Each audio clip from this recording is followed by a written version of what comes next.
자, 우리가 이제 중소기업 지금 지원 제도를 보고 있는데 중소기업 요건도 기억나고 이제 중소기업 특별세 감면도 받고 또 중소기업 지원 제도가 뭐가 있느냐 512페이지 가시면 중소기업에 대한 특별세 감면 받고요. 오른쪽 페이지 가시면 53페이지에 상생결제 지급금액에 대한 세액공제가 나오네요. 상생결제 지급금액에 대한 세액공제. 자, 이 상생결제라고 하는 게 뭐냐? 자, 그간에 이제 기업들이 어떤 판매 기업도 있고 구매 기업도 있고 등등 어떤 대금 결제 방식이 외상을 한다 이런 것도 있지만 어음 같은 걸 많이 활용했잖아요. 약소금이라는 거죠. 약소금은 부도 위험도 있고요. 단점이 많대요. 그래서 이거를 개선하자라고 하는 취지로 하는 거예요. 상생 결제 서로 상생하자 그런 결제인데 이게 이제 외담대라고 하는 게 외담대. 외상 매출 채권 담보 대출이라는 그런 개념이에요. 외담대 이게 상생 결제 하나고요. 외담대라는 게 등등 이제 어쨌든 어음 제도를 하지 말고 약소금, 환어음은 괜찮아요. 환어음은 문제가 없는데 약소금이 문제야. 약소금이 부도 위험이 있잖아요. 그죠? 그래서 약소금이 뭐예요? 내가 언제까지 줄게라고 약속을 하는 그런 어음이라고 하잖아요. 약소금. 환어음은 제3자한테 이제 지급하는 걸로 이제 하는 거고요. 제3자를 통해서 이제 지급하는 환어음이고요. 어쨌든 자, 이제 그림 한번 그려 볼게요. 이게 2018년도 나왔네요. 나왔고 나온 지 좀 됐죠. 그래서 또 나올 수 있어요. 그래서 많이 이제 이슈가 되는 부분이라서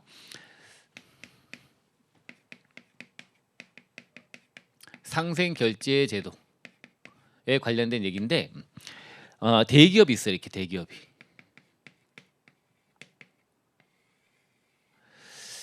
대기업이 있고요. 여기 이제 중소기업이 있네요.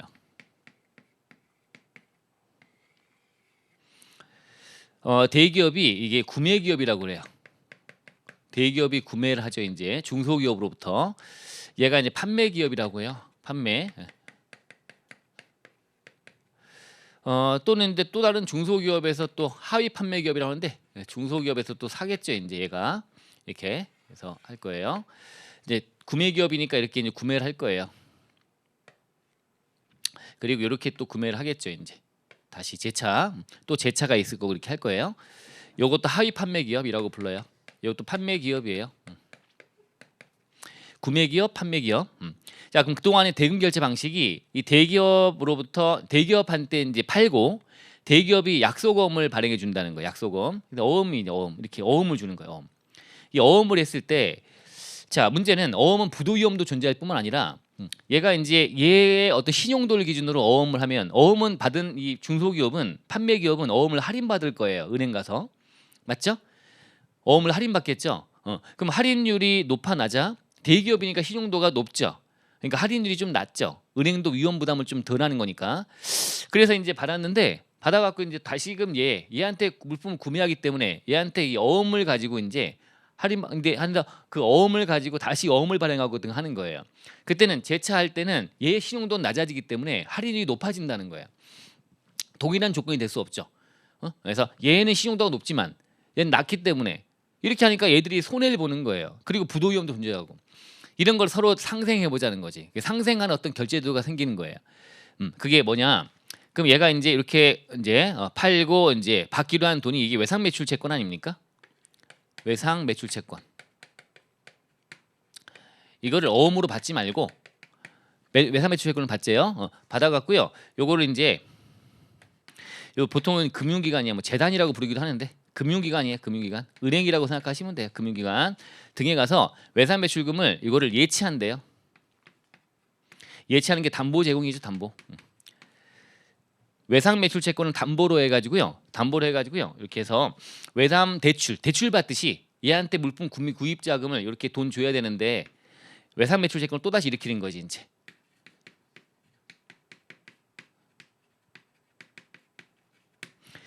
그러면 처음에 대기업이 했던 어떤 신용도에 따른 이 외상 매출 채권도 은행 가갖고 담보 대출하고 담보 대출하는데 그 금리가 나오고 막 그럴 거 아닙니까 이제. 요 조건이 그대로 유지가 된다는 거지 이제. 그러니까 어음 제도는 안 좋다는 거야 일단. 약소금은 안 좋은 거고. 그리고 하위 판매 기업이라 등등 하면 점점 신용도가 낮아지기 때문에 할인율이 높아지고 하면서 얘들이 실제 할인 받아갖고 가져갈 주머니에 들어간 돈이 작아진다는 거지 점점. 이 조건이 유지가 안 되기 때문에. 근데 이거를 담보로 해서 외상매출금 담보, 외담대라고 하는 외상매출금 담보로 해서 대출 받듯이 일으켜가지고 다시금 얘한테 구매자금을 지급하고, 그러면 이걸 가지고 이제 할인받거나 그래서 찾아가고 하는 과정에서 이 조건이 유지가 되기 때문에 신용도가 높은 대기업의 신용도가 유지가 되기 때문에 좋다는 거예요. 이런 결제 제도를 만든 거야. 그래서 상생 결제 제도를 통해서 하라는 얘기죠. 그렇게 하게 되면 혜택을 주겠다는 거예요. 서로 이제 대기업과 중소기업 간에 상생 협력하는 거를 지원하는 거예요. 쉽게 말하면. 그래서 아셨죠? 이렇게 하는 거다.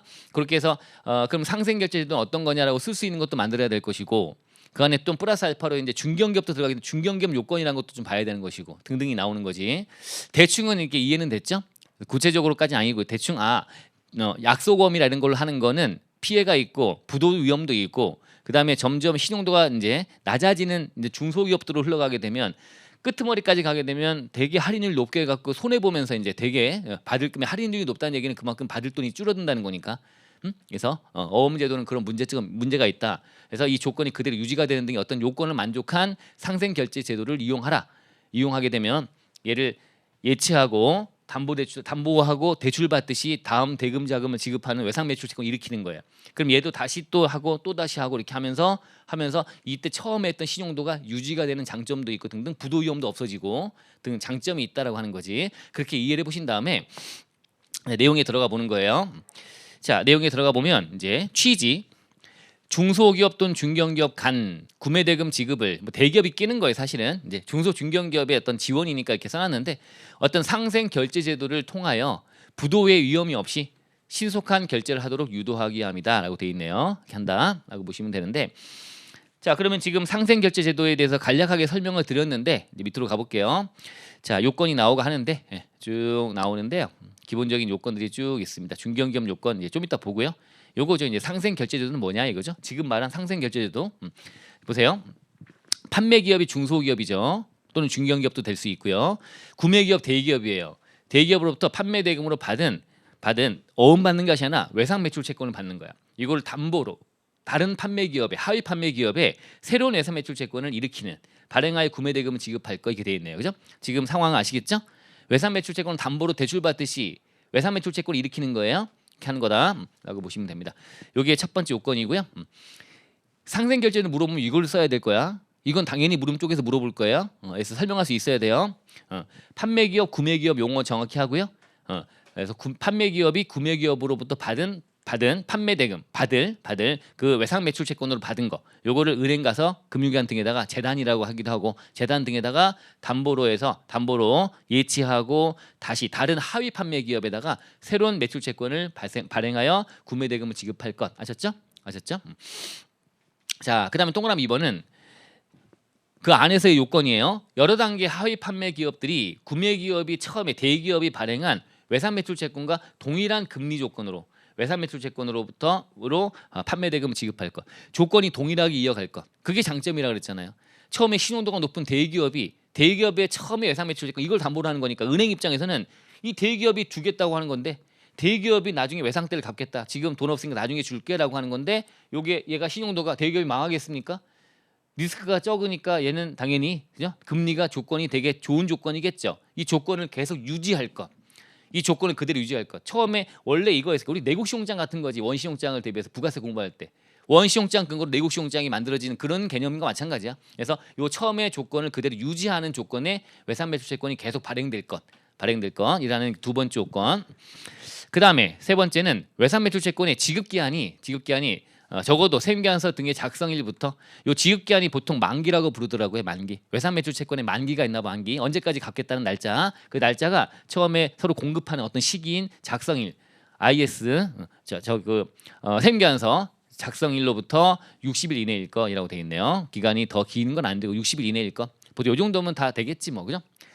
3개월, 4개월, 6개월 걸리는 거 이거 안 된다. 60일 이내일 거이라고 되어 있고, 마지막 조건이 또 중요하다고 하는데, 자, 요 안에 보면 이제 상생 결제라고 하는 거 안에서도 이제 금융기관이 빨리 돈 줘라고 하는 거를 이제 상환 청구라고 하는 걸 할 수 있느냐가 되게 중요한데, 할 수 없는 걸로 해야 된대요. 중간에 돈 달라고 할 수 없어야 된대요. 그래서 판매 기업에 대해서 상환 청구권을 행사할 수 없는 것으로 약정될 거이라고 되어 있죠. 이런 관계가 쭉 이어지는데 중간에 금융기관이 돈 달라고 해보면 안 되잖아요, 그죠? 그래서 차근차근 그걸 담보를 해서 니네끼리 돈 주고받는 거를 이렇게 해. 마지막 결국은 얘는 돈 받아내는 게 대기업한테 받아내는 거랑 마찬가지지. 얘한테 받을 돈을 근거로 담보로 막고 얘한테 돈 빌려준 대출 개념이 되는 거니까, 그죠? 그래서 이렇게 하는 거지. 그 중간에 상환해라는 말을 하면 안 된다는 얘기예요. 아셨죠? 이어지는 거다. 요 네 가지 할만합니다, 그죠? 그래서 네 가지 물론 쉽지 않지만 여기서 표현할 수 있도록 만들어서 무조건 모든 조건을 충족한다라고 돼 있으니까 요거를 잘 잡아 놓으시면 되고요. 자, 이렇게 해서 상생 결제제도를 통해서 이제 하게 되면 다시 올라가서 요건 요거는 좀 이따 보고요. 자, 그럼 상생 결제제도 봤어요. 이 제도를 통하여 대금을 지급할 것. 첫 번째. 그 안에 이제 중소기업이나 중견기업을 경영하는 내국인이라고 되어 있네요. 중소 중견기업을 경영하는 내국인이 혜택을 받나 봐. 중소 중견기업을 경영하는 내국인이 중소 중견기업에 지급한 구매 대금 중 상생 결제제도를 통하여 지급한 금액이 있는 경우로서, 아셨죠? 있는 경우로서 당기에 지급한 구매 대금 중 약소금으로 결제한 금액이 차지하는 비율이 직전 과세연도 대비 증가하지 아니할 것. 그러니까 무슨 말이에요? 당기에 지급한 구매 대금, 약소금은 좋아 나빠? 안 좋은 거야. 그래서 일단 당기에 지급한 구매 대금 전체 중에 약소금으로 결제한 금액의 비율이 작년보다 증가하지 않아야 된다는 얘기예요. 그러면 약소금이란 걸 안 하려고 노력을 하고 있다는 거지. 그 정도는 돼야 된다는 얘기야. 약소금도 자꾸 늘리고 얘는 어차피 외형이 늘어나가지고요. 늘어나서 매출도 많이 하고 등등 하니까 매입도 많이 매출도 많이 하고 등 하니까 어차피 늘어나는데 그 안에 보니까 섞여가지고 이런 상생결제도가 중간에 섞여서 증가한 거야. 그건 혜택 안 주겠다는 거지. 작년보다 올해 비율이 높아지면 안 된다. 약소금 등의 비율이 그래서 증가하지 않을 거 아니할 거. 약소금 결제한 비율이 증가하지 않을 거. 이란 두 번째 요건 잘 잡아놓으시면 됩니다. 일단 상생결제제도를 통해서 지급한 금액이 있는 경우로서라면 잡으면 되죠. 요거만. 그런 경우로서 작년에 어떤 작년에 직전 과세연도에 했던 그 비율 대비 증가하지 않을 것. 약소금으로 결제한 비율이 증가하지 않을 것. 하셨죠? 두 번째. 이렇게 만족하면 된다. 그죠? 그러면 이제 혜택을 받는다. 요거 넘어가고 혜택을 받는데 특례. 어떤 특례를 받느냐? 특례가 되게 복잡합니다. 복잡한데 보세요. 결과적으로 이거를 이제 이제 안에서 그 세금계 작성일부터 지급금 만기, 지급 기한이 짧아요. 더 짧은 거에 더 좋은 거야. 짧게 신속하게 이어지는 거니까. 그래서 짧은 건 더 혜택을 더 많이 줍니다. 그래서 요게 내 금액이다. 기억만 보세요. 기억 15일 내라면 몇 프로 해주겠대요? 그 상생 결제한 금액, 그 상생 결제한 금액에 대해서 법인세 등에서 공제한다. 0.5% 해주는 0.5%. 0.5%, 15일 내 0.5%. 그 다음에 또 30일 내, 15일 초과 30일 내라고 한 다음에 이때는 0.3%예요. 0.3, 좀 낮아지네요. 그 다음에 다시 맥시멈이 60일이잖아 아까? 조건 자체 60일 그죠? 60일. 자, 그래서 30일 초과 60일 이내이면 0.15%. 자, 그래서 0.5, 0.3, 0.15, 15일, 30일, 60일 이렇게 차등해가지고 이제 율 곱해갖고 나온 금액을 법인세나 소득세 등에 대해서 공제해준다라고 합니다. 공제해줄 때 한도는 10%입니다. 10% 한도 아셨죠? 그래서 식에다가 여기 한도 4 해서 마지막에 4번이 있는 거죠. 4번에 해당 과세연대 법인소득세 10%만큼을 한도를 한다. 10% 넘어가기를 안 주게 너무 크니까 이거는 그래서 요거는 10%까지만 한도를 해주는구나. 를 하시면 되는데 여기 갑자기 이제 안에서 빼기가 나오지 않습니까? 이 빼기는 뭐냐? 니은 여기 먼저 보시면 전기에 지급한 현금성 결제 금액이 단기의 현금성 결제 금액을 초과하는 경우에 그 초과액이래요. 그러니까 작년 지금 이거 나오네. 전기에 비해서 단기에 줄었다는 거야. 현금성 결제 금액이 뭐냐면 환원이라든가 이런 것들을 다 아울러서 표현하는 거예요. 환원이나 등등 약소금이 아닌 거. 그게 현금성 결제 금액이에요. 현금성 결제 금액. 자, 현금성 결제 금액은 우리 나눠드린 그 교재 513페이지 가시면 거기 요건에 그 참고라고 되어 있는 박스 안에 맨 아래쪽에 가보시면 현금성 결제 금액이라고 들어가 있어요. 이거 일단 좋은 거야. 현금성 결제 금액이. 어음 같은 거 쓰지 마. 현금성 결제 금액을 하라는 얘기거든요. 그래서 환어음 등이라고 되어 있잖아. 환어음 등 지급 금액. 가로 열고 닫고가 나오고 늘 말한다라고 되어 있죠. 환어음 등 지급 금액을 말한다. 그 안에 뭐 60일 이내 그거 몰라도 돼요. 그냥 환어음 등 지급 금액이다. 지금 상생 결제 금액을 포함한 전체 어음 등이 아닌 거다라고 생각하시면 돼요. 좋은 건데 이런 현금성 결제 금액이 어떻게 되어 있대요? 전기에 지급한 현금성 결제 금액이 단기의 현금성 결제 금액을 초과한대요. 단기의 현금성 결제 금액이 줄었다는 거지 이제. 줄어버리면 이건 혜택을 안 주겠다는 거야. 줄면 작년보다 현금성 결제금액이 줄어들면 금액적으로 줄어들면 그 금액만큼을 구해서 이 금액을 15일짜리 15일 이내인 거 여기서 빼겠다는 거야. 빼고도 여기서 빼고도 넘쳤어요. 요게 지금 중요한데 요게 넘쳤어요. 그러면 다음에 30일짜리까지의 그 금액에서 빼겠다는 거야. 여기서 빼고 만약에 이게 반대야. 늘었어. 그러면 여기 니은이든 뭐든 뺄 게 아예 없고 그냥 여기 금액에다가 0.5%, 0.3, 0.15% 하면 되는 거야. 근데 작년보다 올해 현금성 결제금액이 줄었다면 그 줄어든 금액만큼을 첫 번째 거에서 빼고 또 남았다면 다시 빼고 남은 금액을 뺀다는 얘기예요. 아셨죠? 이렇게 한다. 이런 식의 구조가 되어 있는 겁니다. 이거 어떻게 표현할 거예요? 쉽지 않죠, 그죠? 그래서 저 같으면 기본적으로 이것도 무리지만 요거 15일짜리, 30일짜리, 60일짜리로 해서 차등해가지고요. 차등해서 0.5, 0.3, 0.15%를 적용한다를 근간으로 삼고요. 여기다가 작년보다 전기보다 현금성 결제금액이 줄어들었다면 그 금액을 여기다 고려한다라고 할 것 같아. 이거 다 표현하기 어려우니까.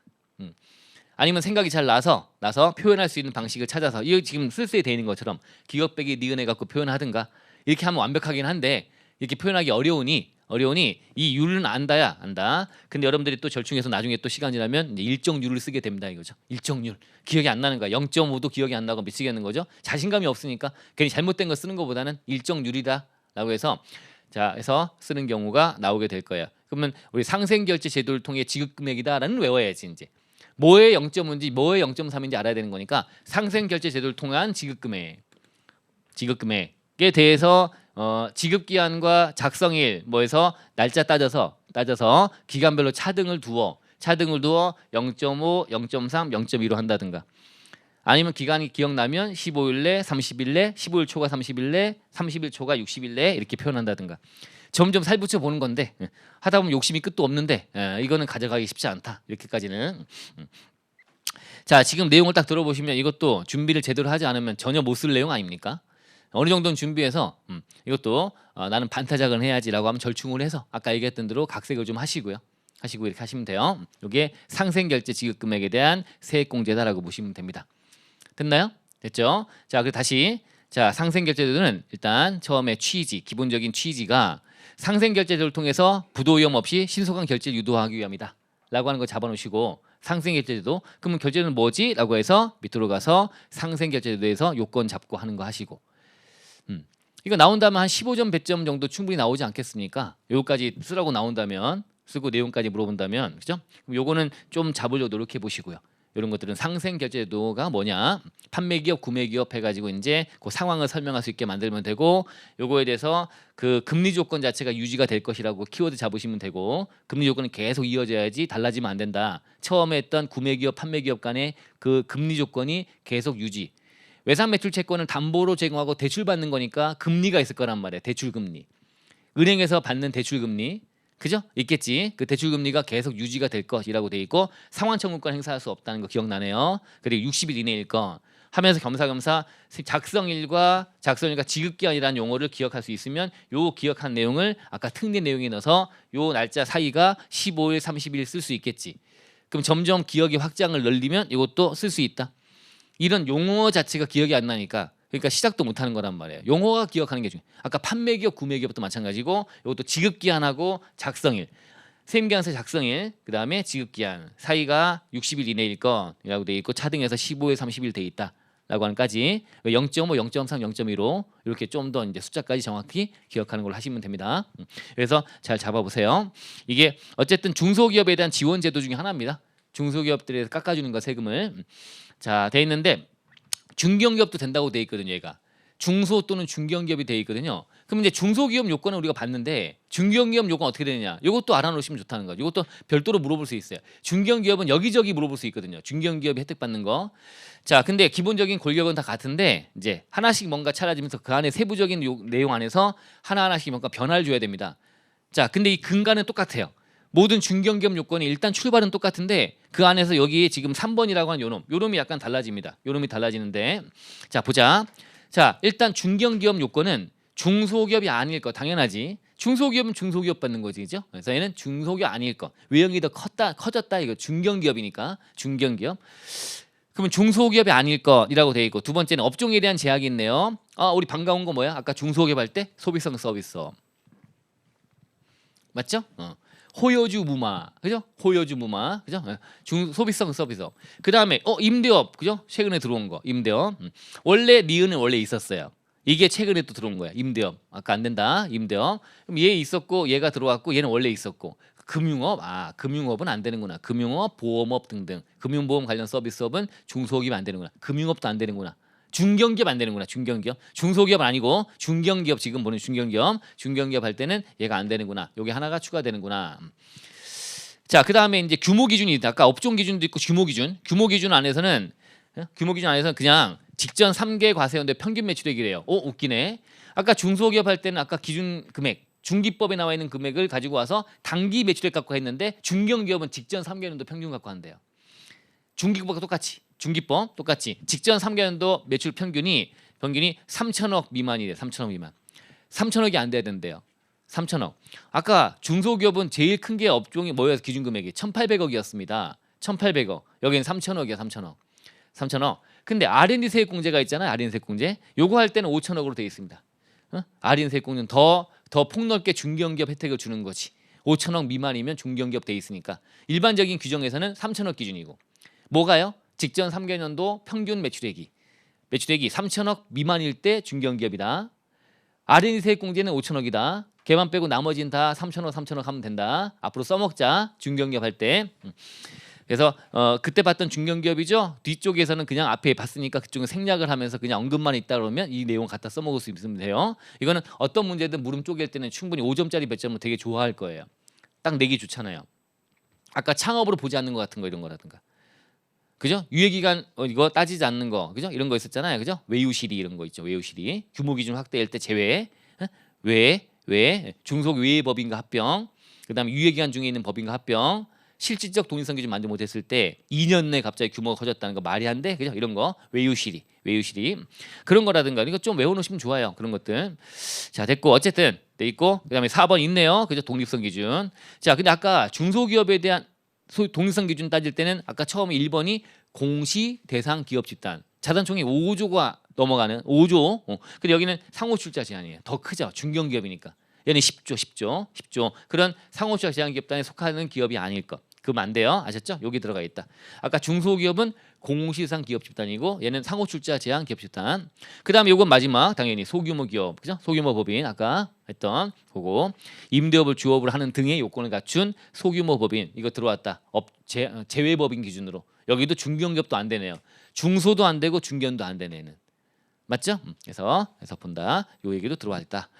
이렇게 좀 하다 보면 그래도 좀 가져갈 만해요. 그죠? 가져갈 만해요. 잘 잡아놓으시면 공통되는 거니까 이거는 여기저기 다른 내용 할 때도 중견기업 얘기는 자꾸 나오니까 해놓자.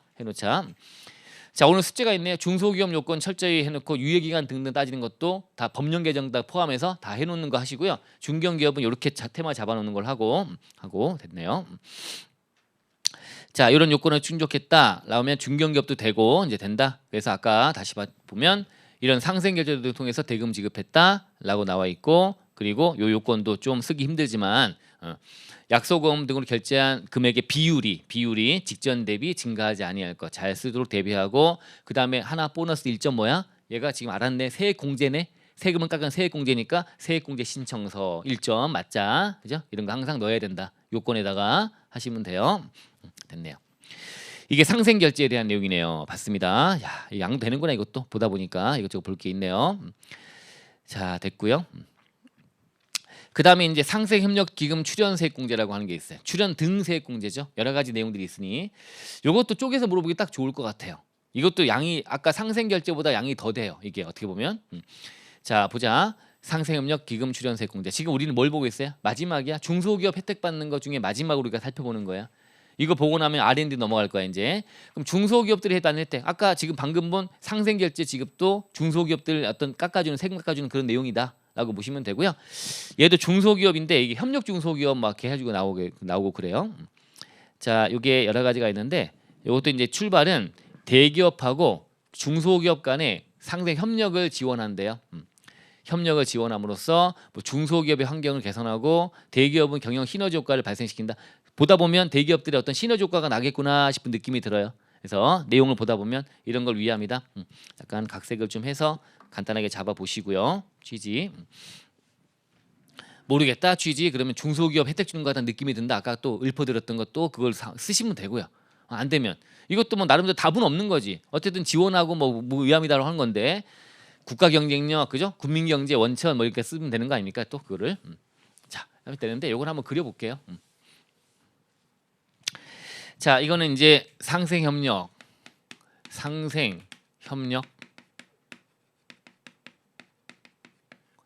그렇게 하기 위한 기금 출연 같은 거 하는 거. 기금 상생협력을 위한 기금 출연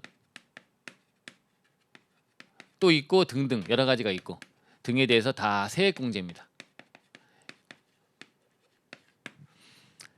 상생협력, 기금 출연 등 세액공제 5가지처럼 돼 있는데 이제 하나 더 들어와서 올해 개정돼 가지고 하나는 그냥 1번에 지금 보는 거에 묶어도 되는데 어쨌든 들어보세요. 자, 첫 번째가 출연금 세액공제야. 출연금에 대해서 세액공제 해주겠대요. 출연금 세액공제. 자, 이게 내국법인이 있어요. 보통은 대기업일 거야. 내국법인. 자, 내국법인이 이제 기금에다가 어떤 기금이 있어요. 기금 등 할게요. 여기다가 출연하는 거야. 기금 등에 출연하는 거야. 출연은 돈을 내어 놓는 거예요. 그냥 출연하는 거예요. 출연. 그러면 기금 등에서 여기 협력하고자 하는 중소기업 있어요. 협력 중소기업. 여기를 지원하는 거지. 기금이 얘가 지원하는 거야. 내국법인이 기금 등에 출연했고 그리고 얘가 이제 지원 위에 쓴다는 거죠. 그 돈을 출연받은 금액을 여기다가 사용하는 거예요. 지원 위에 목적으로 쓴다라고 하는 겁니다. 근데 여기서 살 좀 붙이면 이제 기금 등이다라고 하는 건 어디냐라고 하는 거고.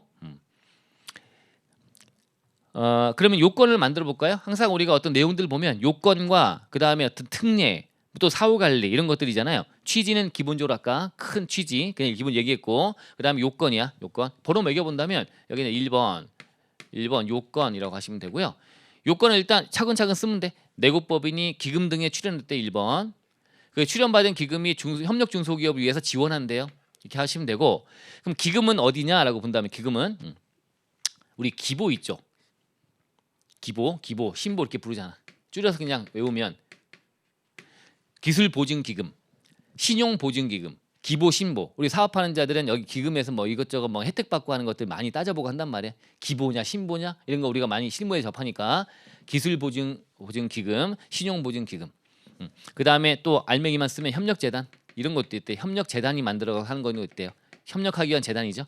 협력하기 위한 재단, 협력재단. 그 다음에 또 사내 근로복지기금이라는 거 많이 들어봤죠? 근로복지기금 이것도 기금이야. 사내 근로복지기금, 사내 근로복지기금 이 될 거고요. 협력 중소기업 안에 있는 근로복지기금 될 거야. 얘 복지기금에다가 얘가 출연해 준 거지. 그럼 그 기금 통해서 이 중소기업이 막 지원되고 하는 거지 이제 이런 것도 있을 수 있고요. 그 다음에 공동사업 지원자금이란 게 있대요. 공동사업 지원자금.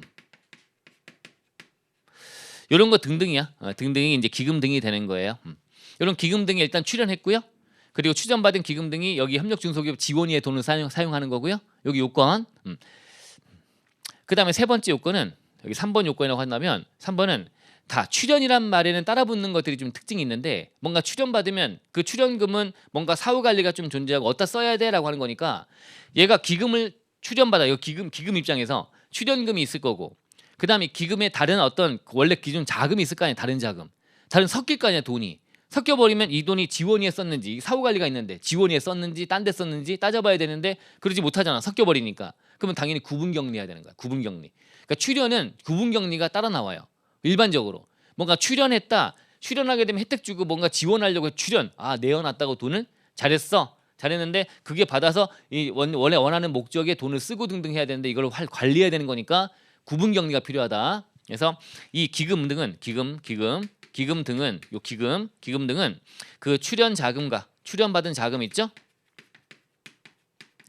다른 원래 있던 자금이라든가 등등과 다른 자금과 구분격리해야 돼. 구분해서 격리하라. 관리를 해야 된다는 얘기예요. 구분 격리. 그 다음에 네 번째 요건이 마지막 네 번째 요건 4번 요건이 있는데 자 여기다가 기금에 출연했더니 이제 지원 위에 쓰는 거야. 근데 봤더니 이 협력 중소기업이 이 내국법인에 특수한 게 있어요. 특수한 게 있어. 그럼 어차피 기금 통해서 하는 게 아니라 그냥 직접 해서 뭔가 도와주고 해야 되는 건 특수한 개념이면 그럴 건데 기금 통해서 해갖고 혜택 받으려고 한 거 아니냐 이거죠? 얘가 세금 깎아주는 세액공제 받고 얘가 받거든요. 내국법인이 도와주려고 지금 기금 출연한 거에 대해서 세액공제 받는데 어차피 도와줄 자 아냐? 근데 기금 통해서 했다 그래서 깎아주니까 이걸 이용해서 활용하더라고. 이거 없어도 도와줄 거야. 특수한 개인이니까. 그래서 이 지원이 저 내국법인의 특수한 개인 이거를 지원하는 목적으로 쓰면 안 돼요. 지원하면 안 되는 거야. 이건 안 된다까지 마지막 요건이에요. 아셨죠? 양이 좀 되네요. 1번이 제일 양이 되는 거야. 1번. 여러 개 있는데 그중에 1번 출연금 세액공제가 요게 요건이라고 본다면 이제 그러면 두 번째는 특례야. 특례. 요건 만족하면 특례가 나오겠죠. 특례. 두 번째가 특례. 번호 매긴다면 특례는 얘 세액공제 해주는 거야. 특례는 내국법인한테 이 출연금에 대해서 너 출연했지? 돈 내어놨니? 출연금 곱하기 10%만큼을 얘가 세액공제 해준답니다. 세액공제 받으면 되는 거야. 세금을 깎아주는 세액공제야. 세액공제. 자 보다 보니까 그래? 그럼 세액공제야? 세액공제 아니까 이제 저기 요건에 또 하나 쓸 게 있네. 세액공제 신청서 제출. 이렇게 쓰면 되는 거죠. 세액공제 알았으니까. 그리고 얘는 제목을 가지고 이제 뭔가 조문을 딱 물어본다면 이거는 땡큐야. 제목이 세액공제인지 아니면 이게 세감면인지 어떤 혜택을 주는지가 제목에 나온 것들은 다 되게 좋죠. 제목을 보는 순간 아 얘는 세액공제구나 딱 떠오르니까 그것도 헷갈린다 나중에. 이게 해도 어떤 혜택이지? 2월가세인지 과세연인지 비과세인지 감면인지 공제인지 어떤 건지 혜택들이 얘는 세액공제네. 자 그래서 세액공제 받고요. 그 다음에 이제 세 번째 사후관리. 자 사후관리는 이게 세액공제 받은 상태인데 보니까 사후관리는 얘가 그런 지원 목적에 써야 되는데 지원 목적에 사용을 안 한 거야. 출연금 받은 거를 지원 목적에 쓰지 않은 거예요. 딴 용도에 쓰고 막 그런 거야. 그러면 공제 받은 거를 다시 토해내게 된다라고 더하여 법인세 낸다고 보시면 돼. 추징되는 거 마찬가지지. 이런 식의 사후관리가 있다고 보시면 돼. 여기 하나야. 출연금 세액공제 하셨죠? 출연금 세액공제 요거 하나야. 자 다 적고 이것저것 한 다음에 앞에 내용 쓸새 갖고 한번 정리해 볼게요. 이게 하나야 세트. 양이 좀 돼요.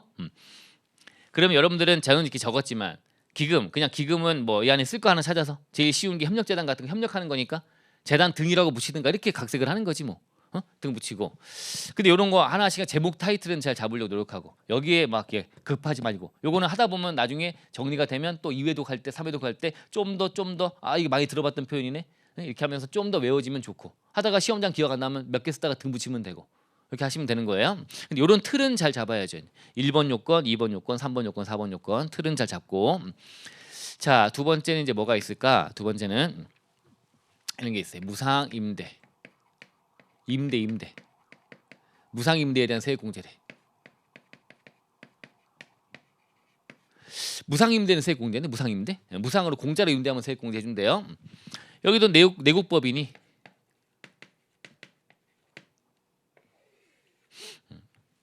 얘도 협력 중소기업이 있는 거죠 이제. 협력할 중소기업. 자 여기다가 이제 뭔가 임대해 주나 보다. 그죠? 이게 이제 쉽게 그냥 R&D라고 하면 돼. R&D 자산. 연구인력 개발에 필요한 자산. 얘가 연구인력 개발을 하는 게 좋잖아요. 얘가 서로 협력하고 있는 거야. 얘한테 납품을 받기도 하고 얘랑 같이 뭔가 사업 활동을 벌이는 거야. 이 대기업이 쉽게 말하면 대기업이 중소기업과 협력하면서 뭔가 사업 활동 하는데 얘가 R&D에 필요한 자산을 얘한테 빌려줘 갖고 연구 개발을 많이 하면 얘랑 같이 커나가는 거니까 좋은 거 아닙니까? 협력하는 거지 이제. 그래서 R&D 자산을 이제 임대해 주는 거야. 임대해 주는데 이거를 무상으로 임대해 주는 거지. 무상 임대. 공짜로 임대해 준다는 얘기야. 돈 받으면 안 되고 무상으로 공짜로 임대해 준다. 라고 하면 세액 공제해 주겠대요. 단순하잖아. 아까 쟤는 복잡했는데. 제가 제일 복잡한 거고. 그래서 R&D 자산을 무상 임대했다. 자 무상임대했는데 이때 이제 혜택을 줍니다. 내국법인한테 무상임대했다고 그러면 특례 혜택을 주는 거야. 얘는 특례가 뭐냐? 요게 요거를 1번으로 하면 요건 잡으면 되고 저기 잡았으니까 그냥 제가 내용만 쓸게요. 얘가 요건 잡으면 되고 특례는 내국법인이 세액공제 받아요. 이때 무상임대 쓴 자산에 장부가액이 있을 거야. 장부가액이 곱하기 3%만큼 요거를 또 세액공제 해준대요. 장부가액이 3%야. 아셨죠? 무상임대하면 그 장부가액이 3% 세액공제 해준대요. 근데 사후관리가 있어요. 사후관리가 이게 이제 요게 사후관리 여기다 쓰지 말 이렇게 쓸까요? 별도로 빼서 사후관리. 자, 사후관리는 5년 내 무상임대가 종료가 됐대요. 아, 혜택 주는 거는 무상임대 시작하면 그때 3% 깎아주는데 무상임대가 그냥 한 잠깐 몇 달 동안만 하는 걸로 해가지고 이제 해서 얘 이용해서 얘가 대기업이니까 야 무상임대 하는 것처럼 해 3개월 동안 나 세금 깎아먹게 라고 하는 거 활용할까봐 적어도 5년은 임대해야 된대. 무상임대를 5년 내 무상임대가 종료가 된 거야. 그러면 다시 토해내게 된다. 무상임대가 종료하면 5년 내 무상임대가 아니게 됐을 때, 그죠? 이때는 다시 사후관리가 된다고 보시면 돼요. 적어도 5년은 무상임대 시작해서 5년간은 무상임대 해야 된다는 얘기지. 그렇게 이해해 보시면 돼요. 이렇게 사후관리가 있다. 이 두 가지가 사후관리가 있습니다. 그리고 나머지는 사후관리 없다고 보면 돼요. 사후관리 여기까지 사후관리고, 자 이게 무상임대에 대한 세액공제야. 무상임대에서 세액공제다라고 보시면 되고요. 자, 세 번째는 이제 시설 투자에 대한 세액공제예요. 시설을 설치 투자했을 때 세액공제다라고 보시면 됩니다.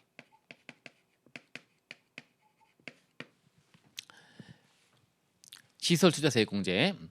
자, 얘는 이제 표현이 내국인으로 돼 있어.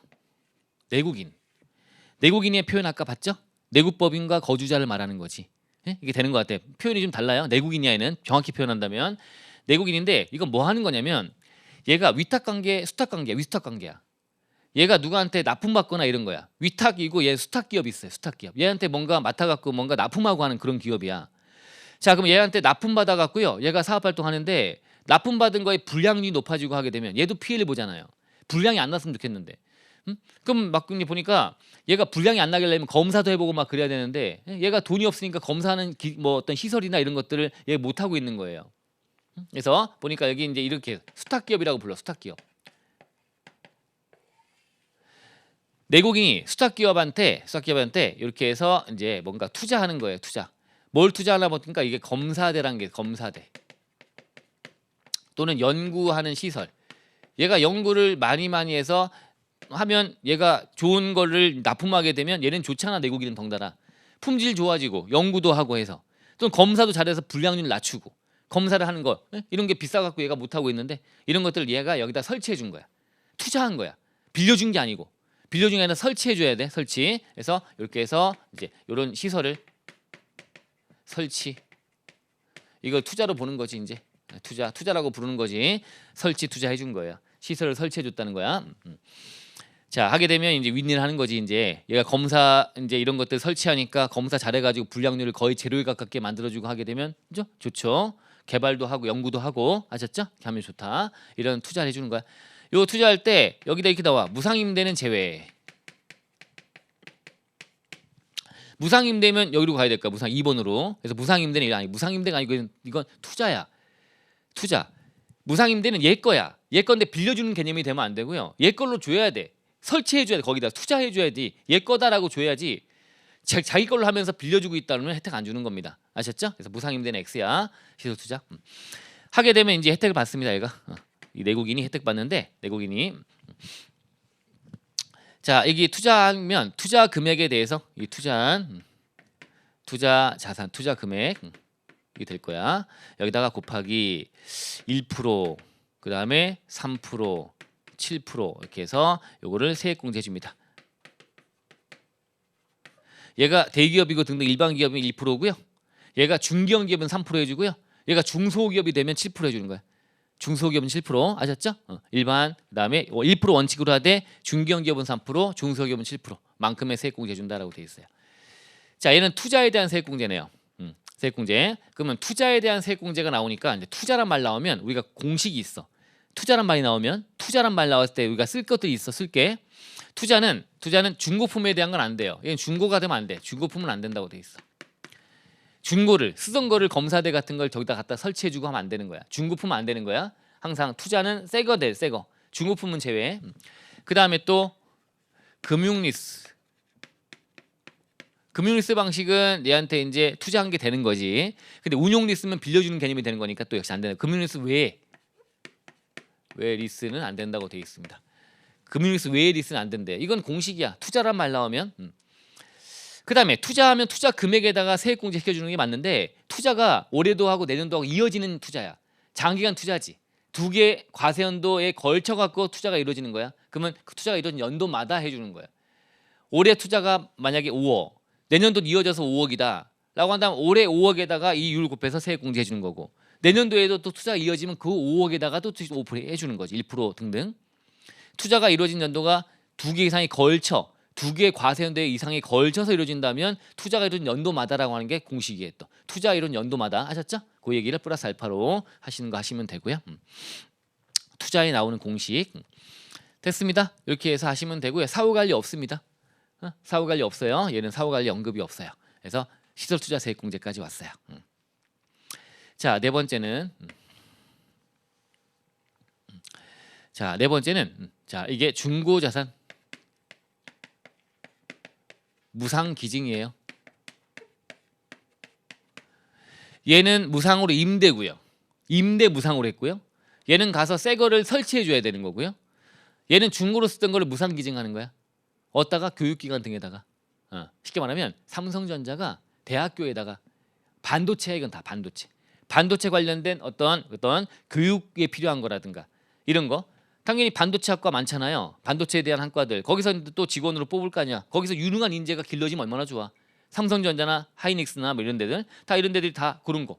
그래서 그렇게 해가지고 하기 위해서 이건 중고야. 중고를 무상으로 준다는 거야. 교육기관 등에다가. 그래서 얘가 또 역시 내국법인이 교육기관 등 대학이라든가 교육기관을 말해요. 교육기관 등에다가 이런 중고로 쓰던 반도체 관련된 거, 반도체라고 나와요. 또 반도체 등 관련된 어떤 이런 것들을 무상으로 공짜로 기증해 준 거야. 그냥 준 거야. 대학에 쓰세요라고 준 거예요. 많잖아. 삼성전자 얼마나 많겠어. 이런 것들이 계속 중고로 쓰던 게 많단 말이에요.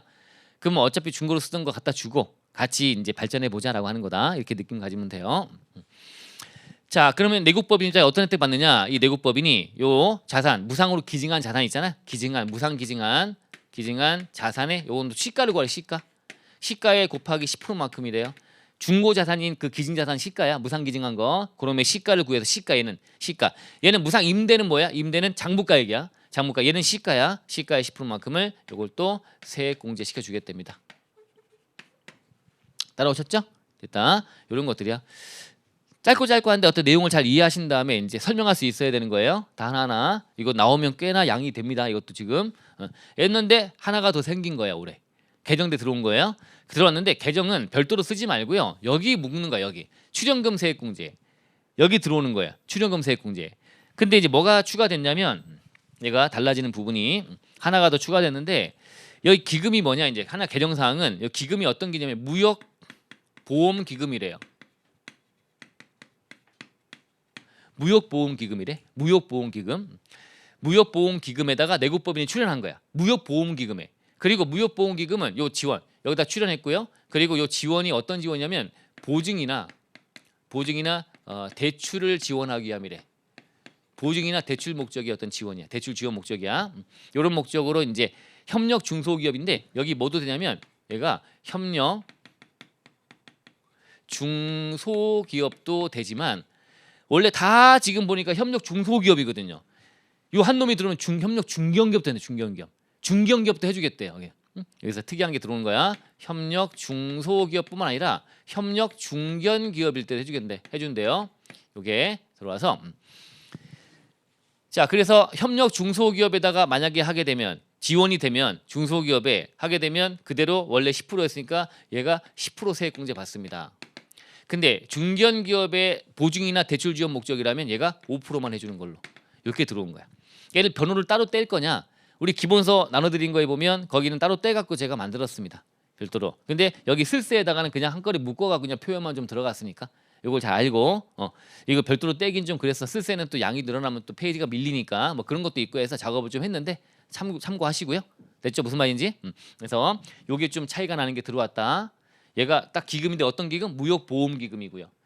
그리고 협력 중소 중견 다 된다고 돼 있고 중견도 된다. 다 중소만 있었는데 협력 중소기업들만 있었는데 중견 기업도 된다. 협력 중견 거기에 대출이나 보증을 지원할 목적으로. 근데 중견 기업은 들어오긴 했지만 원래대로 10%만큼 세액공제 아니고 반만 해준다, 5%만 해준다라고 들어왔다. 따라오셨나요? 됐죠? 자, 그럼 이제 앞에 다시 가볼게요. 슬세. 자, 상생협력 기금 출연 이제 알겠죠? 출연만이 아니라 몇 가지가 더 있으니까 출연 등이라고 제가 아까 말씀드린 거 등, 출연 등 세액공제 다 세액공제 드립니다. 됐고 이제 보면 이제 느낌 오죠? 대기업 경영의 시너지 효과라는 말이 뭐야? 대기업도 덩달아 혜택 보는 거 아니야? 검사대 같은 것도 해주고 검사가 잘 돼가고 불량률 낮추고 하게 되면 또 품질 좋은 부품 같은 것들 부품을 품질 좋은 거 쓰게 되면 불량률 낮아지고 하니까 내 차도 좋고 현대차 같은 데도 마찬가지고 이런 게 되면 좋잖아. 그죠? 그 안에 부품 같은 것도 성능이 좋아지고 하면 좋지 않습니까? 같이 그런 느낌이다라고 보시면 되고요. 상생하자 이런 거지. 상생 협력하자는 거예요. 자, 첫 번째가 출연금 세액공제입니다. 출연금 세액공제. 자, 출연한대요. 여기다가는 신용보증기금 등이라는데 신보, 기보, 기술보증기금, 신용보증기금. 그다음에 협력재단, 그죠? 이렇게 해서 신대 근근이라고 앞졌다면 좀 좋으니까 이렇게 또 막 해놨는데 뭐해서 기금 생각나면 신보, 기보, 협력재단 그다음에 상생 중소기업 자체에 설립돼 있는 그 중소기업 안에 있는 사내근로 회사 내에 있는 근로복지기금 그죠? 이렇게 해서 사내 근로복지기금 그다음에 상생 중소기업이 여러 개가 모여갖고 공동으로도 만들 수 있나 봐. 그래서 공동 근로복지기금도 있나 봐요. 어떤 회사 중소기업 A 안에만 있는 게 아니라 A, B, C 중소기업들이 모여갖고 만드는 공동 근로복지기금 이것도 있나 봐. 이런 것들의 출연. 이렇게 해서 보시면 되고 하나가 빠졌네요. 저런 쏘는 공동사업 지원자금도 있다. 교재는 있는데 여기다 넣고 싶으면 넣고 등등 이제 무리다 무리. 어쨌든 이런데 이게 기금 등이고 기금 등. 자 그리고 두 번째 요건은 뭐예요? 기금 등에 출연했더니 이제 또 출연받은 그 기금 등은 공제 적용받는 해당 출연금을 다른 자금과 구분격리해야 된다. 써놨죠? 구분격리. 구분격리하라. 요건. 자, 그다음에 또 특수환경인을 지원하기 위해 쓰면 안 된다라는 얘기도 해놨죠? 특수환경 지원 X. 맞죠? 다 써놨네요. 써놨네. 됐습니다. 자, 해서 요건들을 쭉 해서 이제 다 여기 나열하고 있으니까 요걸로 해서 외울 수 있도록 만드시면 될 것 같고요. 그다음에 이제 두 번째 거. 자, 두 번째 거는 이제 교육기관에다가 준 거 이건 순서가 바뀌어 있네요. 저 순서 요 마지막쯤에 한 건데 저 교육기관 등에다가 마지막 4번이네요. 그게 먼저 있네요. 슬세는 자 교육기관 등의 중고자산을 무상기증했대요. 중고자산 무상기증했대요. 이런 거야. 또 반도체라고 했죠. 아까 삼성전자 등등 반도체 관련 중고를 그냥 교육기관 대학 등에다가 무상으로 기증했답니다. 그죠? 자, 마지막 거 4번 무상기증. 자, 그다음에 3번이 무상임대네요. 이제 무상임대는 이제 내국법인이 협력 중소기업을 지원하기 위해서 R&D 연구 시험용 R&D 자산을 무상임대했다. 무상임대 돼 있고요. 특수환기는 제외 당연히 들어가는 거고요. 이거는 자 그리고 이런 데랑 연계해서 어쩌고저쩌고 해서 5년 이상 계속 무상임대해야 된다고요. 사후관리가 있죠, 그죠? 5년 이상 임대해야 된다. 무상임대 R&D 자산을 무상임대했다, 그죠? 5년 이상 해야지. 5년 내에 종료가 돼버리면 사후관리 걸린다. 즉 5년을 해야 된다. 무상임대가 이렇게 보시면 되고요. 그 다음에 시설투자세액공제라고 해서 수탁기업 나오고요. 수탁기업 투자 거기다가 검사대 이런 거 검사대라든가 연구시설 같은 것들 투자해준 투자 설치해 주는 거지. 이때 투자니까 다 중고품은 제외, 금융리스 외 리스는 제외 써 있네요, 그죠? 써 있다.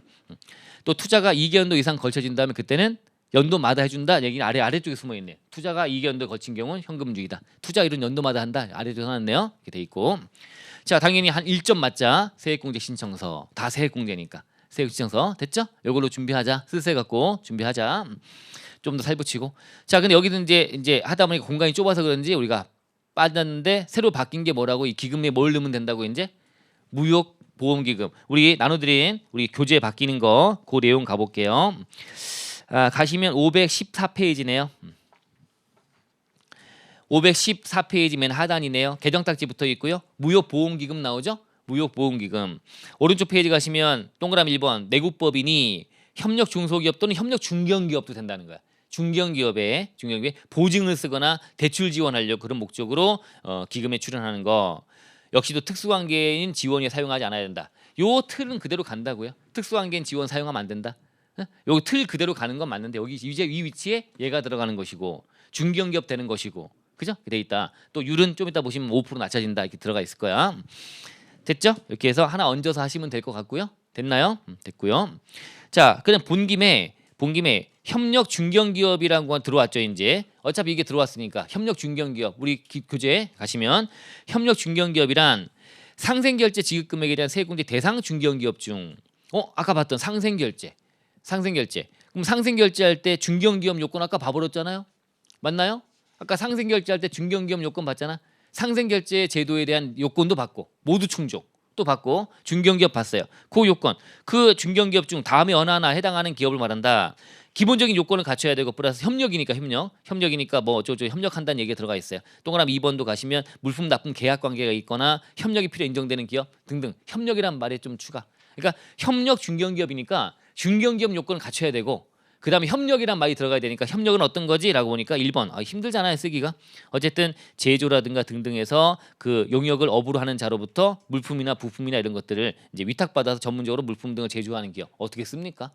그냥 협력을 위해 필요한 기업이다 이런 거지. 이제 협력을 위해 필요한 기업이다. 협력을 위한 중견기업. 자, 좀 잡아보시고요. 어쨌든 아셨죠? 이렇게 해서 추가된 내용까지 봤습니다.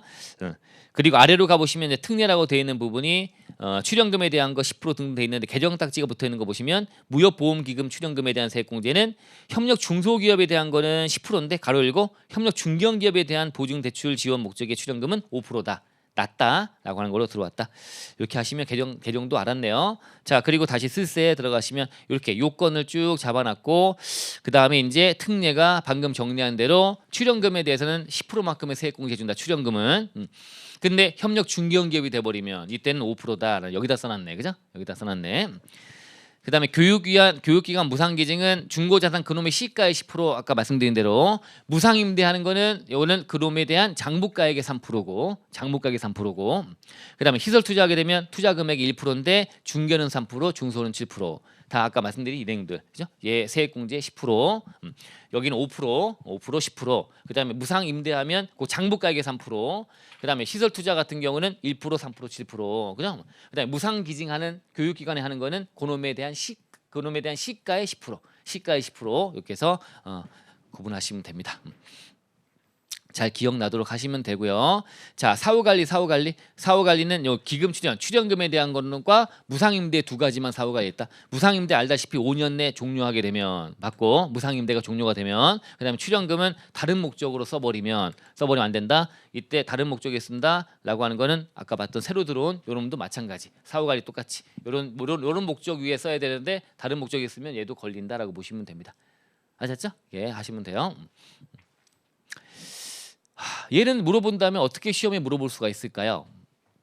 전반적인 내용을 다 물어보진 않을 것 같은 느낌이 들어요. 이렇게 정리를 했지만 아무래도 이것만 갖고 문제 물어볼 수 없으니 다양한 여기까지 쪼개는 어떤 추세에 비춰본다면 당연히 이 안에 제일 중요하고 개정 딱지도 붙어있고 한 거는 요놈이니까 요놈만 물어볼 가능성도 있죠. 요놈만. 그러니까 단독으로 제가 딱딱 정리한 거야. 여기는 내용이니까 다 정리했지만 요즘 문제가 그래. 이 많은 내용 중에 다 물어본다가 아니라 그 중에 하나만 딱 물어봐서 한 7점, 8점으로 쪼개는 거지. 이제 이런 거 한 3개 정도 섞는 3개 정도. 그죠? 그게 좋죠. 그게 낫지. 여러분들은 다양하게 정리해서 가져갈 것들 많이 가져갈 노력하고 그리고 시험장 갔는데 정리 안 한 주제만 딱 단독으로 25점 나와버리는 것보다는 쪼개갖고 이것 찔끔 저것 찔끔 상황을 만들어 나오는 거는 좋은 거야. 좋은 거야. 그 안에서 이걸로 7점, 8점 만들기는 너무 양이 많지 않습니까? 앞에 적힌 건 많고 그러니까 이 중에 하나만 딱 물어본다면 제가 볼 땐 이게 제일 그죠? 제일 중요하고 양이 많다, 그죠? 많다. 그래서 요거 잘 보시고 나머지는 뭐 다 보시긴 하되 시험에 그렇게 좀 예측이 된다라고 보시면 되고요. 됐습니다. 이렇게 해서 정리가 됐고 그러면 우리가 중소기업 지원제도를 다 보신 거야. 끝. 중소기업 지원제도 끝났고요. 그 다음에 다음 넘기시면 이제 R&D 세액공제에 관련된 얘기 등등에서 연구인력개발에 대한 조세특례가 나와요. 연구인력개발 조세특 나와요. 연구인력개발. 자, 그러면 R&D에 대한 거는 이제 되게 양이 많은데 그 중에 요건 아까 처음에 제가 말씀드릴 때 이거는 우리 세무회계 때 하잖아요. 제가 할 건 아닌 것 같아요. R&D 세액공제는 계산 문제 풀잖아요, 여러분들. 그렇지 않나요? 법인세 세무회계할 때 계산 문제 풀 때 요거 중요하잖아요. 이런 것들이 다 우리 15점짜리 20 또는 20점짜리 우리 법인세는 항목별로 나오는데 세무회계가 회계학 2부에서 쪼개가지고 뭐 기축비, 뭐 지급이자, 뭐 의제배당 뭐 이게 나올 수가 있고 내용들 나오고 그리고 좀 크게 나올 수 있는 게 합병이라든가 합병이라든가 최저한세라든가 외국납세공제랑 최저한세 섞어서 나온다든가 이런 것들이 뒤쪽에서 나올 수 있는 그런 주제. 그런 주제 하나가 또 이것도 별도로 물어볼 수 있다고 해서 중요하게 보지 않습니까? 그래서 거기서 계산하는 건 하시면 되고 계산만 R&D 세액공제 등은 계산을 하는 건 그쪽에서 열심히 하시고 만약에 이거를 세법하게 물어본다면 그럴 수 있죠. 물어보면 그 계산 내용이 머릿속에 기억나시면 그 틀 잡아서 쓰시면 되고 그러면 그건 계산 가지고 쓰는 거고 복잡하잖아요. 그죠? 원천 기술 신성장 뭐 이게 나오잖아요. 그죠? 국가 전략 뭐 나오고 하니까 이게 되게 복잡해요. 근데 그것들은 이제 그쪽에서 해결하시면 될 것 같고 자 우리는 일단 R&D 들어왔어. 이제 R&D 자 이제 우리 중소기업 지원은 끝났어. 중소기업은 뭐 딱 기억나요? 중소기업 특별세액 감면 잘 하셔야 되고 중소기업들의 특별세액 감면 그거 잘 하셔야 되고 그거 양이 좀 아까 출판업도 들어오고 막 그런 거 박스 자 그거에 대한 거 하고 그다음에 또 크게 좀 나올 게 아까 상생결제와 그다음에 상생협력기금 출연 등 지금 방금 봤던 두 가지 그 상생결제까지 해서 그렇게 잘 잡아놓으시는 거 하시면 됩니다. 됐죠? 좀 뭔가 물어볼 만하잖아 이게 그죠? 그래서 잘 잡아놓으시면 되고 그다음에 R&D로 들어오면 R&D는 일단 연구인력개발비 세액공제가 있는데 여기 안에서 다른 것들 계산하는 거는 우리가 보지 말고 여기 있지만 정리 나중에 계산도 해보시고 하면서 보면서 아 이렇게 정리가 돼 있구나 하면서 정리하고 가시면 되고 가능성은 그 계산까지 물어보는 그건 너무 좀 그래. 어쨌든 그러면 R&D 세액공제가 나왔을 때는 이제 세법학에서는 일단 기본적인 요건은 잡아셔야죠. 요건은 계산까지는 아니더라도 요건은 잡아야지. 자 먼저 뭐예요? 별거 없어요. 요건이 R&D 세액공제는 연구인력개발비 세액공제는 그런 연구인력개발 지출이 있어. 지출이 있어야 되겠죠. 지출이 있어야 된다. 그래서 내가 돈 쓴 거. 야 너 가뜩이나 뭐 그런데 연구인력개발에 돈 썼어? 너 기업이 발전하려고 하는 거긴 하지만 국가도 좋다야. 네가 연구개발하게 되면 국가가 발전하는 거니까. 그래서 돈이 모자랄 텐데 돈도 쓰고 있네. 그럼 세금 좀 깎아줄게. 세액공제 해줄게. 이거 아닙니까? 그런데 얘가 돈 쓴 걸 갖고 혜택을 줘야 되는데 남의 돈 받아갖고 뭔가 지출한 거야. 뭐 그런 거라 그러면 이건 혜택 줄 필요 없지 않습니까? 자기 돈 쓴 게 아니니까. 그래서 뭔가 제외하는 게 지출에 제외하는 게 있어요. 출연금을 지급받아. 뭔가 받아가지고 또 국가 등으로부터 뭐 지급받아. 이 지급받아 지출한 거는 내가 지출한 게 아니기 때문에 혜택 안 줍니다. 제외되는 거 이거 기억하자.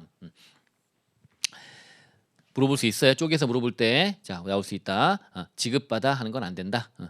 그 다음에 당연히 뭔가 그 공제율이라든가 여러 가지가 다양하기 때문에 쪼개서 구분격리가 필요하겠지 아마 그죠? 구분격리할 것이라고 돼 있죠. 신성장 원전기술, 국가전략기술 그죠? 이런 것들 또 일반 연구개발비 그다음에 신성장 원천기술, 국가전략기술 등등에 대해서는 따로따로 뭔가 혜택을 받아야 되기 때문에 율이 달라지니까 그래서 각각 구분격리할 것이라는 게 단서로 붙어 있구나.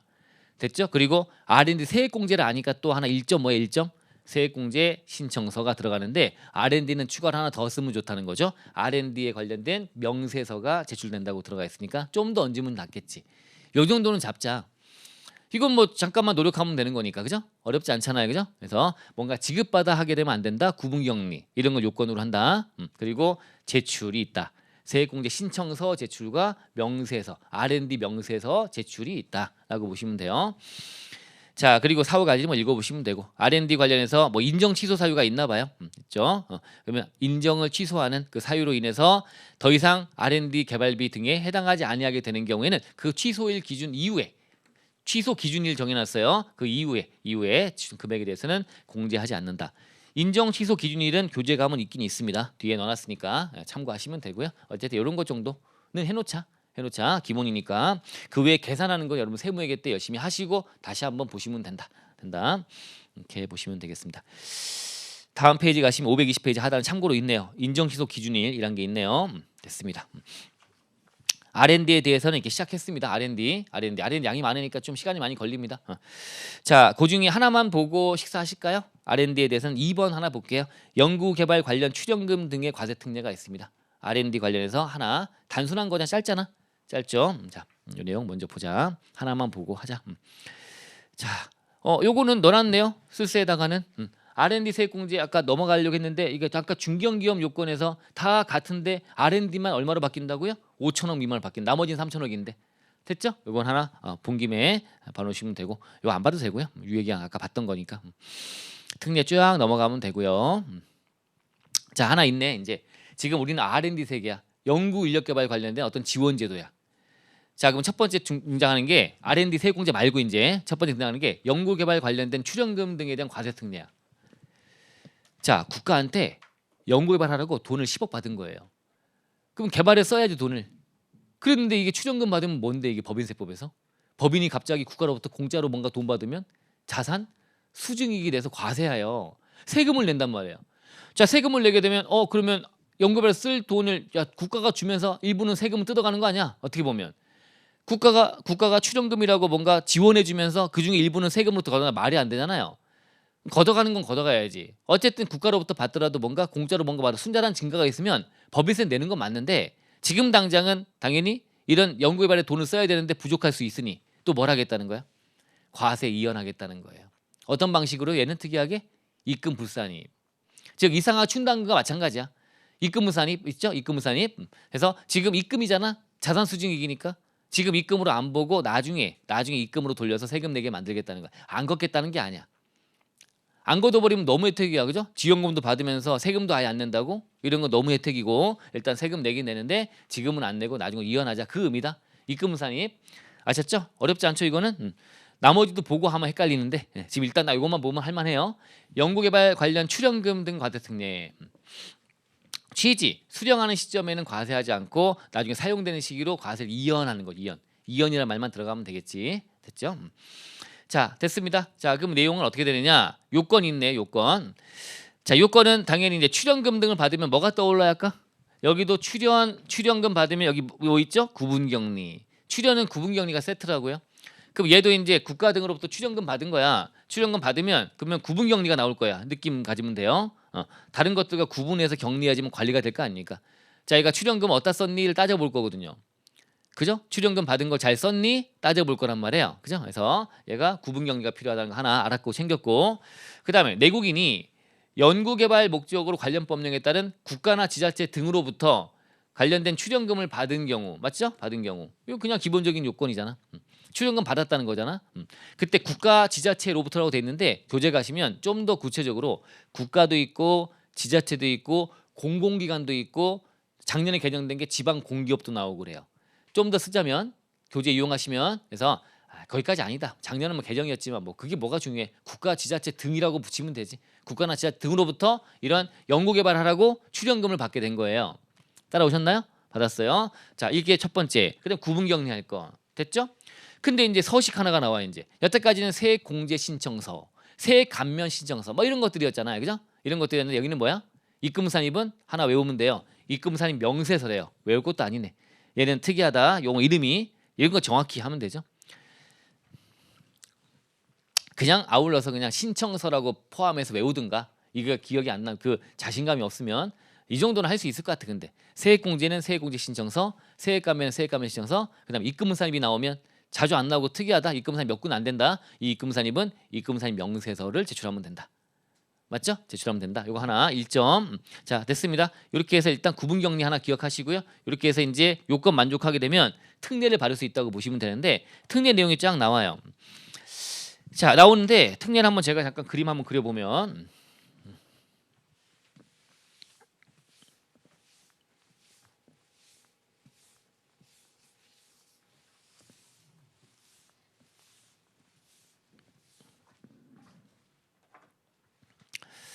자 일단 출연금을 이때 받았겠죠. 출연금. 자 상황을 보면 이때 출연금을 수령해요. 국가 등으로부터 이 연도에 받았단 말이에요. 받았다. 받으면 이제 수령하게 되면 분계가 어떻게 될까요? 장부의 분계 한번 따져본다면 10억 받았다면 현금 10억이 되겠죠. 현금 얼마 이렇게 10억. 그 다음에 이게 자산 공짜로 받았으니까 자산 수증이익이 될 거란 말이에요. 출연금 받으면 자 이래서 요게 결국은 장부에다가 이렇게 수익 잡고 당기순이익에 들어갈 것이고 세무조정 거치는데 조정이 없으면 세법도 입금이니까 각사수익에 들어가서 법인세 부담을 질 거 아닙니까? 그래 버리면 이 추정금 받아갖고 연구개발을 써야 되는데 돈이 모자랄 거 아니냐. 당장에 급하니까 지금 국가가 추정금 주면서 지원하려고 하는 건데 지금 돈을 다 그 돈을 연구개발에 쓰도록 만들어야 되는 거니까 세금은 지금 안 거둘게 이연시킬게라는 제도 아닙니까? 자 그러면 이제 장부 이렇게 잡아서 세법도 입금이 맞는데 결론은 여기다가 이제 플러스 이렇게 잡았으면 여기다 뭘 하는 거예요 이제 입금 불산입. 장부에 잡고 세법도 맞으니까 조정 없이 소득에 들어갈 텐데 입금 산입하는 거야. 입금 산입 요 금액을 하고 이제 조정을 처분을 굳이 하자면 마이너스 유보가 될 거예요. 입금 산입한다고 표현되어 있는데 입금으로 보지 않는다.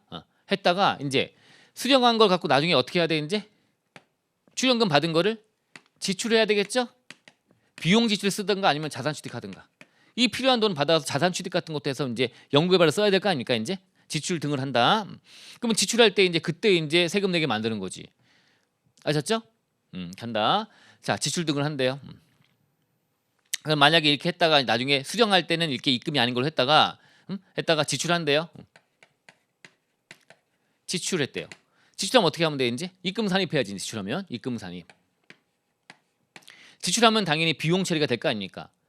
지금 이 수익 수증익을 입금 산입했다면 나중에 지출하게 되면 그때는 비용을 부인한 송금 산입하면 될 거야. 맞죠? 그러면 이제 과세 이연된 거지. 지금 안 내고 나중에 세금 내는 걸로 입금 산입. 이게 송금 산입, 송금 산입. 지출은 비용인데 이렇게 쓸까요? 송금 산입, 입금 산입이라는 표현을 쓴데 그냥 그게 송금 산입 똑같은 거니까 우리는 그냥 한 다음에 송금 산입할 거예요. 한 다음에 얼마를 해서 유보 처분해서 추인 개념으로 갈 거라고 생각하시면 돼. 지출할 때. 이런 식으로 관리하면 된다. 근데 지출이 아니라 이제 뭐야? 지출이 아니라 자산 취득한 거예요. 이 돈으로. 그럼 이제 사후 관리 어떻게 돼요? 당연히 알잖아요. 자산 취득했다면 그때 어떻게 돼? 이게 둘을 구분해. 첫 번째가 이제 만약에 상각 자산이야. 자산 자체가. 그럼 언제 추인해요? 상각이면 상각시. 이거 우리 세무회계 때 맨날 하고 있는 거 아니야? 상각할 때. 그 다음에 처분시. 상각하거나 처분시. 이때 이제 추인되는 거나 마찬가지야. 상각하거나 처분할 때 이때 다시 송금불산입하는 거지. 송금불산입하고 요거를 유보처분하든가 할 거예요. 하면 되고 만약에 2번 이게 비상각 자산이야. 상각하는 게 아니라 비상각 자산이 돼버리면 이때는 상각이 없으니까 처분 시에만 처분 시에 요거 할 거다라고 보시면 돼요. 얘는 상각 처분 시, 얘는 처분 시. 이때 추인이 된다라고 생각하시면 되는 거지. 세무회계 지식 갖고 할 수 있는 거잖아. 그래서 이렇게 해서 이제 풀어 설명할 수 있으면 되는 거야. 어떻게 할 거냐가 이렇게 보시면 됩니다. 와서 그래서 자 특례. 자 특례는 어떻게 한다고요? 출연금에 상당하는 금액을 받았을 때 해당 과세연대 소득금액 계산할 때 입금산입할 수 있다. 입금산입 지금 안 낸다. 입금산입. 그런 다음에 나중에 입금산입하는 경우는 나중에 연구개발비로 지출할 때 지출이 속하는 연도에 입금산입한다 이거죠. 맞죠? 지출하게 되면 만약에 자산 취득했대요. 그게 감가상각 자산 취득했대요. 그럼 이때는 감가상각을 할 때나 아니면 처분할 때 이때 감가상각금 없어진 비율만큼 추인하는 논리로 해서 입금 산입할 거다. 만약에 비상각 자산 취득했다면 이때는 처분할 때만 입금 산입한다. 상각은 없으니까. 별거 없잖아요. 이렇게 해서 특례적용을 받는다고 보시면 돼요. 입금 불산입했다 입금 산입하는 걸로 과세가 이연되고 있죠. 나중으로 이연되고 있지. 이렇게 해서 하는 특례를 받고 있다고 생각하시면 되고요. 사후관리가 사후관리. 출연금 받아갖고 이렇게 입금 산입하고 혜택을 받았는데 보니까 사후관리 뭐야? 첫 번째 입금 산입액을 금액을 그 목적 외로 써버렸대요. 다른 쪽에다 썼대요. 출연금 받은 걸 딴 쪽에 쓴 거야. 땅 사고 막 투기한 데 쓴 거야. 연구개발 목적에 안 쓰고 이래버린 거야. 그죠? 그러면 이땐 추징이 들어가겠지. 그 다음에 또 입금 산입한 금액을 아직 사용하지 않은 상태, 즉 아직 미사용해서 환입이 안 된 상태, 쉽게 말하면 환입이 다 돼야 되는데 입금 불산입이 다시 입금 산입으로 다 추인돼야 되는데 그 전에 만약에 얘가 문 닫는데요, 폐업하거나 해산한대요. 하게 되면 이때는 이제 미사용한 상태니까 일부를 사용했다면 일부는 추인되는 거 남아 있는 잔액일 거야. 만약에 아니죠? 잔액이 될 것이고 다른 용에 써버렸다면 다 전액이 될 것이고. 무슨 얘기예요? 이때 입금 산입한 금액이 10억인데 이때 지출하거나 한 금액이 만약에 3억쯤 있는 상태에서 그 상태에서 얘가 폐업하거나 해산하거나 문 닫는 거야. 그러면 얼마만 하면 돼? 남아있는 7억만 하면 되는 거고 이런 얘기지. 그죠? 그 다음에 딴 쪽에 써버렸다면 전액을 해야 될 것이고 아예 환입 잡을 게 없는 상태에서 아예 입금 산입한 게 송금 산입이 없는 상태에서 했다면 전액. 어쨌든 그런 게 발생하면 남아있는 잔액을 입금 산입한 것 중에 남아있는 잔액을 산입하면 될 거예요. 자, 그런데 슬스에다가 표현할 때 약간씩 미스가 있었어요. 보세요. 그러면 결과적으로 이 입금 산입액을 추징한다라고 하는데 개념은 그런데 추징액이 입금 산입액이 추징되는 게 아니지. 입금 산입함으로써 그에 대한 세금이 추징되는 거지. 그죠? 그러니까 이렇게 표현하면 좀 그렇죠. 추징액이라고 표현하면 그래서 추징액이란 말을 지워버리고요. 추징말 지워버리고 입금 산입액, 입금 산입에서 입금 산입한다는 거죠. 입금 산입한다. 액 하지 말고 입금 산입한다. 이때는 추징한다 하지 말고요. 입금 산입했던 금액을 입금 산입한다는 거야. 입금 산입하니까 그만큼 법인세가 커지는 거지. 근데 입금 산입하면서 플러스 그 감소됐던 그 세액에 대한 이자만큼도 이걸 추징한다고 보시면 이게 추징이야 사실은. 이자를 추징하는 거지. 이자. 맞죠? 이자. 여러분 준비금 공부하잖아. 준비금 환입 잡을 때 이자만큼 내는 그런 개념이야. 준비금 적립했을 때 준비금 고유목적사업 준비금 적립했다가 그죠? 그 기간 내에 사용하지 않고 환입을 잡게 되면 미사용분에 대한 조기 환입도 있고 하게 되면 이자도 토해내잖아. 이자까지도. 그래서 자연스럽게 이것도 여태까지 입금 산입했던 금액 중에 남은 금액은 입금 산입하는 방식을 통해서 이 연도에 세금을 자연스럽게 더 내요. 즉 원금은 입금 산입한 금액 원금은 그만큼 입금 산입함으로써 이때 세금이 더 증가하는 효과가 있을 것이고요. 추가로 이 송금 산입 잘못했던 요놈에 대한 이자를 계산해내서 그 이자만큼을 추징한다고 생각하면 된다고요. 그게 정확하다고요. 아셨죠? 이렇게 표현이 약간 좀 미스다. 그래서 바꾸자. 다음의 경우에 입금 산입액을 입금 산입한다. 추징액 입금 산입한다. 입금 산입액을 입금 산입한다라고 하고 그리고 이때 이렇게 목적에 썼거나 아직 사용 다 환입 전에 폐업하거나 해산하면 남아있는 금액을 다 입금 산입한다. 플러스 그 놈에 대한 이자 상당액을 추징한다라고 바꾸는 게 맞다. 아셨죠? 그래 맞다. 이렇게 하시면 되겠네요. 요게 하나야. 그래서 하나 이렇게 해서 정리를 하시면 되겠습니다. 이것도 잘 잡아놓으세요. 자 아직까지는 안 헷갈리죠? 그죠? 여러 가지 다양한 걸 안 봤기 때문에 자 이제 처음 등장하는 입금 산입이 등장했어. 그래서 연구개발 관련된 출연금을 받으면 국가나 지자체 등으로부터 출연금 받으면 이거에 대해서 이제 입금 불산입했다가 나중에 입금 산입하는 과세이연을 받을 수 있다.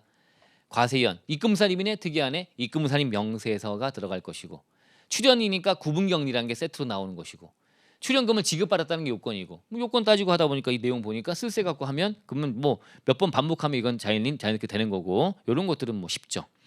그럼 연구개발 관련된 여러 가지 지원 제도를 만들고 있다. 조특법에 그 다음 물음에 답하시오. 물음 1번에 한 5점 7점짜리로 얘가 나올 수가 있는 거지 이제. 예. 그래서 얘에 대해서 요건과 사후 관리만 딱 물어본다든가 그렇게 요즘 추세가 그래요. 채점할 때 편하게 하려고 다 쓰란 말 안 하고 이거를 받기 위한 뭔가 출연금 받았을 때 과세이연 제도에 대해서 요건하고 그 다음에 사후 관리만 쓰시오라고 물어본다든가 이렇게 딱 집어서 걔만 딱 하면 5점이 될 수도 있고 7점 될 수도 있고 이렇게 그리고 이제 식사하신 다음에 보실 내용들이 뒤에 이어지는 거잖아. 많아요. 연구개발 관련된 게 기술 이전도 있고 대덕 연구단지에 입주할 때 감면받는 것도 있고 기술혁신형 미쳐버립니다. 기술혁신형이 상당히 어려워요. 뒤쪽에 보실 게 좀 어렵고 이어지는 벤처인지 뭔지 미쳐버리는 얘기를 나와요. 근데 우리는 각색을 해서 뭔가 쓸 수 있게 만들어 드릴 테니까 그것만 한번 가져가 보자가 될 거고요. 이런 게 개정 딱지도 많이 붙어 있고 개정이 많이 됐어요. 목적 회사가 뭔가 들어와 갖고요. 개정이 많이 됐어요. 그래서 그런 게 좀 있고 그 내용은 얹어 갖고 한번 판단해 보고요. 그거 빼고 써도 될 것 같은데 개정 이슈가 있으니까 한번 쓰면 더 좋겠지. 그죠? 해서 그런 거 한번 설명해 볼 거고요. 그렇게 벤처 나오고 또 소부장 이런 거 나오잖아. 소부장 많이 들어봤잖아요. 소부장 이런 것도 있고 뭐 창업기업 있고 되게 많네요. 오후에 요 내용들을 가지고 시간 많이 할애할 겁니다. 그리고 이어지면 이제 외국인 기술자라든가 근로자 등에 대한 거 이렇게 쭉 나오고 성과 공유 나오고 이런 게 다 해서 여기까지 내용이 오늘 보실 내용이야. R&D 하다 끝나는 거야. 끝나고 다음번에 한 제가 볼 때는 7시간 정도 7시간 반 정도 다음번에 하면 작년 기준으로 따져보니까 그렇게 하면 하루 더 잡아갖고 이제 진행하면 됩니다. 그래서 어쨌든 지금 말씀드린 게 되게 좀 어렵고 한 것들이 오후에 남아있는 거예요. 많이 어려워하는 것이 잘 잡아보자. 아직까지는 그렇게 심하게 어려운 건 없었다. 자 식사하시고요. 2시 5분에 진행할게요. 예.